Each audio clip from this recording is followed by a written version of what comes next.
வணக்கம் நண்பா. தமிழ் சினிமாவோட முன்னணி நடிகரை வலம் வந்துகிட்டு இருக்க நம்ம நடிப்பின் நாயகன் சூர்யா அவர்களுடைய நெக்ஸ்ட் ப்ராஜெக்டான சூர்யாவுடைய 44வது படம் டைரக்டர் கார்த்திக் சுப்ராஜ் டைரக்ட் பண்றாருங்க. சோ இந்த படத்தோட டைட்டில் டீசர் பத்தின அப்டேட் தான் பார்க்க போறோம். கரெக்டா ரிலீஸ் டேட் சொல்லணும் அப்படின்னா டிசம்பர் 12ங்க. ஸோ டிசம்பர் 12 இந்த படத்தோட டைட்டில் டீசர் ரிலீஸ் பண்ண போறதா நம்மளுக்கு ஒரு சில முக்கியமான அப்டேட்லாம் கிடைச்சிருக்கு நண்பா. டிசம்பர் 12 வந்து சூப்பர் ஸ்டாரோட பர்த்டேவே. ஸோ அவரோட பர்த்டேக்கு ஏன் இந்த டைட்டில் டீசர் ரிலீஸ் பண்றாங்க அப்படிங்கிற மாதிரி உங்களுக்கு ஒரு சந்தேகம் வந்திருக்கும். ஆமாங்க, சூப்பர் ஸ்டாரோட பர்த்டே ஸ்பெஷலா இந்த டைட்டில் டீசர் ரிலீஸ் பண்ண போறாங்களாம். அதுக்கு காரணம் என்னன்னு பாத்தீங்கன்னா, இந்த படத்தோட டைரக்டரான கார்த்திக் சுப்ராஜ் நம்ம சூப்பர் ஸ்டாரோட மிகப்பெரிய ஃபேன் பாய் அப்படிங்கிறவங்க எல்லாருக்குமே தெரியுங்க. அவர் ஒரு ஃபேன் பாய் தான். ஃபேன் பாய் மூவ்மெண்ட் ஆல்ரெடி பண்ணியிருந்த ஜிகர் தண்டா அந்த படத்தோட டைட்டில் டீசரையுமே சூப்பர் ஸ்டாரோட பர்த்டே அன்னைக்கு தான் அவர் ரிலீஸ் பண்ணியிருந்தாரு. ஸோ அதே மாதிரி சூர்யாவோட 44வது படமான இந்த படத்தோட டைட்டில் டீசரையும் நெக்ஸ்ட் மந்த், அதாவது இன்னும் ஒரு 10 டேஸ்ல ரிலீஸ் பண்ண போறாங்க.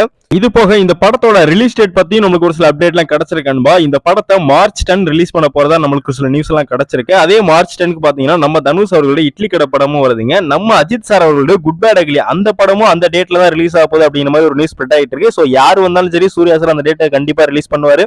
ஓகே நண்பா, இந்த வீடியோ பாக்குற நீங்க மார்ச் 10 ரிலீஸ் ஆக போற இந்த 3 படங்கள்ல எந்த படத்துக்கு நீங்க ஈகரா வெயிட் பண்றீங்கிறத கமெண்ட் பாக்ஸ்ல கமெண்ட் பண்ணிருங்க. நம்ம சேனலை மறக்காம சப்ஸ்கிரைப் பண்ணிருங்க. இந்த வீடியோவை உங்களுக்கு தெரிஞ்ச சூர்யா ரசிகர்களுக்கு ஷேர் பண்ணுங்க. தேங்க்யூ நண்பா.